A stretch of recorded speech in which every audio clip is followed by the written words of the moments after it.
সবাই কি আপনারা সমাধান আমি কি একজন কৃষক না আমি নেতা কৃষক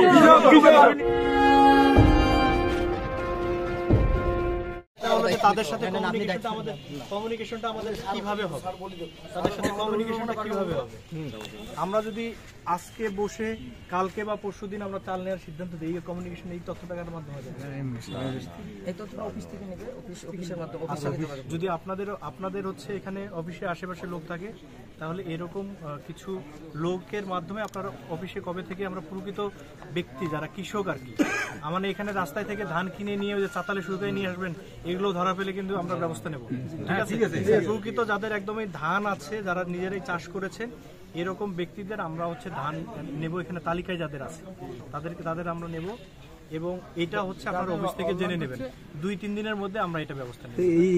স্যার আজকে তো আমরা অনেক টাকা খরচ করে নিয়ে আসছি এত কিছু বোঝানোর পরে বলেন আবার একটা গ্যাঞ্জাম হয়ে গেছে আজকে তো সম্ভব না নিবি না স্যার আজকে যারা আমরা অনেক টাকা খরচ করে নিয়ে আসছি স্যার অফিস থেকে জেনে নেবেন বস্তা নেওয়ার বিষয়টা হ্যাঁ ধান না তারপর জি জি স্যার যারা আজকে ধান নিয়েছে এগুলো কি স্যার অনেক টাকা খরচ করে নিয়ে আসছে স্যার একটা বিষয় আমি যোগ করবো বাইরে শুনেন এখন যারা আপনারা সাধারণ কৃষক যারা আছেন আপনারা যারা ধান চাষ করছেন অনেকে কিন্তু আমরা কৃষক ধান চাষ করিনি ভুট্টাবাদ করছি এখন আমাদের কাঠগুলো কিছু দালাল কিনে নিচ্ছে ব্যবহার করে আপনাদের মাথায় বিক্রি করে সে লাভ করতেছে চাতাল বা বিভিন্ন জায়গায় আমরা চাচ্ছি স্যার যেটা চাচ্ছে আমরা স্যারকে বললাম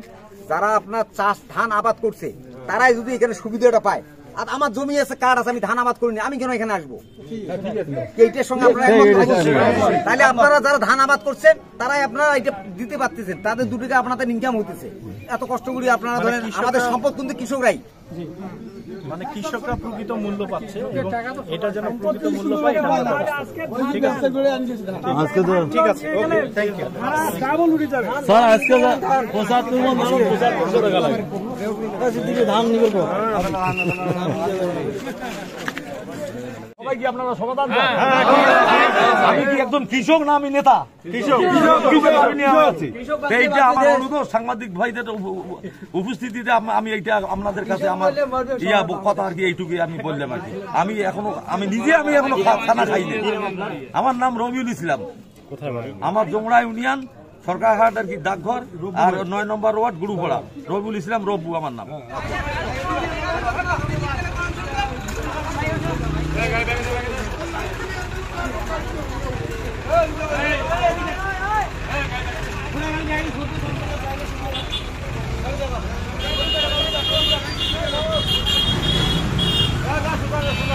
দাদা